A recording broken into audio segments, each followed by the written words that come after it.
Most people are going about asking the seller how much they're looking to get for the property the complete wrong way. And the result of this is they end up feeling like all of their leads are just asking too much money. So today, what I'm going to go through is my step-by-step process to not just get 5% discounts or 10% discounts, but to get 35, 40, 50, and even 60% discounts every single time on your seller calls. If you're new to this channel, all we do is we teach you lessons on how to help you to get to $100,000 per month. And then from there, we also have leadership lessons so you can run a multiple seven-figure company. And if you're already subscribed, welcome back. I promise you guys, if you implement this, this will absolutely crush for you. So the first thing you need to understand about the psychology behind selling and getting steep discounts is how the seller perceives the number. And so the seller's going to look at the number one of two ways. The first way is they are going to see the Zillow price, what a realtor told them, and that's what they consider as their baseline. So then your number is less than that. And so they look at it as a net loss. The second way, and the right way to go about getting them to think about the number, is looking at it as a net positive. So right now they have a problem they're trying to solve, and this number will help them solve that problem. It's a net positive instead of a net negative. Here's what most wholesalers do completely wrong, is they ask the seller, how much are they looking to get for the property? Now think about this for a second. Where does the seller's brain go to get that number? They go to the Zestimate, they go to Redfin, they go to realtor.com. Maybe a real estate agent told them what the property sold for, or maybe best case scenario, they look at the tax records. Either way, they are going to give you a number that's far too high for you to be able to make money on it. So why would you ask that question? It makes absolutely no sense. What they're going to do is reverse anchor you. So then your offer seems like a low number to them. This is why they feel like they're getting lowball. And so I'm going to share my screen. I'm going to give you guys a very tactical step-by-step plan on how to get this number much, much lower and have the seller thank you at the end of it. Now, you guys all know, if you've followed any of my sales training or have done any sales training at all, the first thing you need with any sales process is you need to get problem impact and you need to get future state. So you need to understand what problems the seller's dealing with, how those problems are actually impacting them, what they are trying to accomplish, and how it's going to feel once they're able to accomplish those things. Without these things, you have nothing to work with. So I'll give you guys some examples. The seller's in foreclosure. It's causing them a ton of stress. But what they want is to start another chapter of their life where they can get a new job, get back on their feet, and finally start getting some relief. That would be problem impact and future state. Now, not everybody's in foreclosure. You might have someone that is a little bit older. They're in the house and they're feeling a little overwhelmed because the house is too big for them. What they want to do is they want to downsize to a one-bedroom house close to the beach so that way they can enjoy their retirement. That's problem impact and future state. Now, once you have these two things, the next thing we need to focus on is getting something I call tangibles. Okay, so the tangibles are the dollar amount to the thing they are trying to accomplish. I'm going to give you some examples of tangibles. Tangibles might be credit card debt. It might be a down payment for another house. It might be 12 months of renting expenses. It might be moving costs. It might be paying off student loans, medical debt, so forth and so on. These are all tangibles. So once I get what they are trying to accomplish, I want to start adding up the tangibles. Okay, how much is it going to cost you to move down there? How much is the down payment going to cost? How much do you need to be able to get that truck so that way you can start this new job? I'll give you a perfect example. I was on the phone with a seller yesterday, and this seller said he really wants to start a trucking business, but he needs to buy an expensive big rig, right? Or whatever you call those trucks. And he also needs a piece of land to park the truck on so he can live there whenever he's not on the road, right? So the tangibles would be the truck and the tangibles would be the land, and then maybe any other debts that he has to pay off. Okay, so once I get those tangibles, what I'm going to go into is I'm going to go into the needs. Okay, now the needs are what they need in their pocket to solve this problem. Now, most of the time we get that from the tangibles. However, if we don't, I'm going to ask the question something like this. Hey, my entire goal is to be able to help you do this. I can tell in your voice that you are tired of this current scenario and you really want to move on to this next chapter of your life. So walk me through, at the very least, what do you need in your pocket to be able to get that truck and be able to buy the land? That would be one example of the needs. Let's say somebody wants to get closer to their grandkids and they want to move down to Florida. Hey, that's my entire goal for you, is to be able to get that time back with your grandkids. So I want to make sure we can help you with that. Walk me through worst case scenario. I mean, what is that you really need in your pocket to be able to make that transition? Now they're going to start giving me what they need to be able to make that happen. I'm getting them away from the Zillow price in their brain and into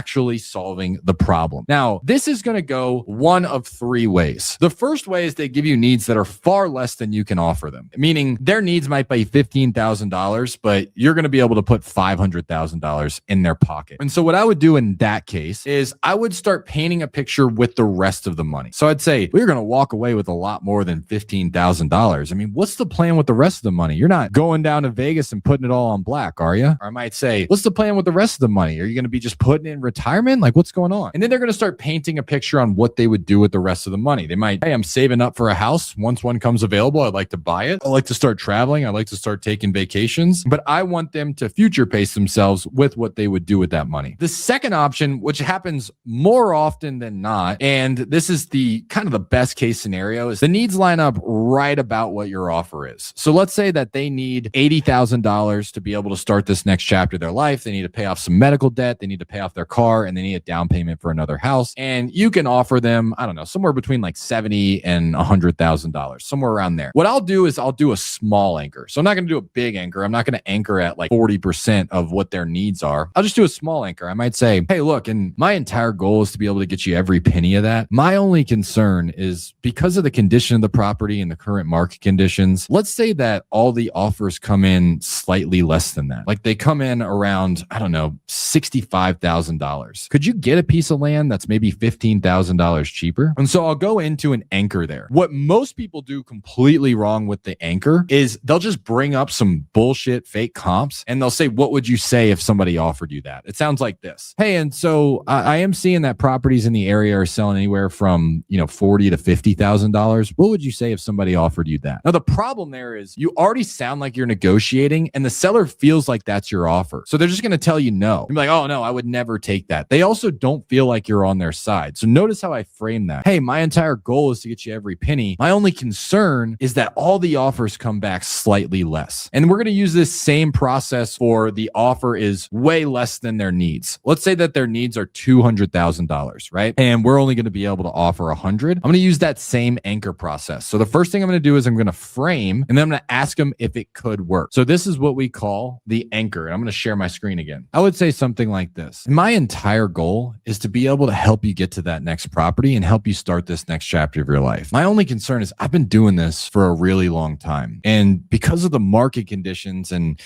the current condition of the house, I know you said that there's mold in the basement and there's a couple of broken windows. I guess my concern is all the offers come in slightly less than that. Not just our offer, but every offer. They come in around 80 to 90,000. Now, if that happens as a worst case scenario, could you find a house out there that you could still make work with the money that you have on the table? That's our anchor process. So I'm going to take that number and I'm going to lower it. That's my anchor. And I'm framing it as, hey, I'm on your side. I want to be able to help. The only problem is if you hold on to that number, you're not actually going to get the result that you're after. So I'm shifting them from price-based thinking into result-based thinking. Now, once I do that, typically what I get here is yes, but like a lot of hesitancy. Like, yeah, I mean, I could see how I could do that, but I would never want to take that offer. So what I'm going to do here is I'm going to ask them why they feel like it might. Now, if they say yes, I would say, why do you feel like it would? So they're like, yeah, I mean, I could see it, but I would never take that offer. Well, just to see if it even makes sense for us to offer, why do you feel like it might help you? So then they're going to start telling me all the reasons that it might. There's something that's really important to understand, and it's that when people verbalize, they internalize. So when you ask them questions about why they feel like it might work, they're going to start convincing themselves that it would. And if you ask them questions about why it wouldn't work, they're going to start talking themselves into why it won't. And so I want to get them in the frame of mind that the offer actually would help them. So once they do that, I go into a very simple question, which I call an undeniable truth. The undeniable truth sounds like this. I say, hey, and that was the most important thing at the end of the day. Now, what I've done is I've gotten this problem impact and I've gotten this future state, right? I've gotten the problems they're dealing with. I've gotten what they're trying to accomplish. And so let's say that I ask them, why do you feel like it might? They're like, well, because I could probably find a condo out there for $100,000 and that would at least get me closer to my kids. I would say, and getting closer to your kids, that was the most important thing at the end of the day, right? It's really hard to argue away from that. And what I'm doing is I'm just reframing their brain that the most important thing is the result. result, not just the price. Again, if they hold on to that price, they may never end up getting the result. And if you can't help sellers overcome this in their brain, you're not actually helping them get what they want. They're just going to get stuck on that price. They might stay in their current situation for another 6 months, year, maybe even a decade. And so I'm going to ask them that most important thing question. Once I get that, it's really hard to push back on that and say, oh, the most important thing is not spending time with my kids, or the most important thing is not starting this next chapter of my life. They're going to say yes if you land it properly. And so I close the loop here by asking them, so do you see how worst case scenario, if all the offers come back at 60,000, this actually would help you? Or do you see how worst case scenario, all the offers come back at 100,000, this actually would help you because you could buy a condo, you still could be closer to your family. And that closes the loop on that objection. And if you can do this consistently, you're not just going to get $5,000 discounts by asking, hey, let's say I covered all the closing costs and commissions. You're going to get 35, 40, 50, sometimes even 60% discounts because you're getting the sellers to focus on what they need, not what they want. You're reframing their brain to focus on the result instead of just the price. So if you like this video, make sure you like and subscribe. We do new videos like this every single week. I will see you guys on the next one. Bye, everybody.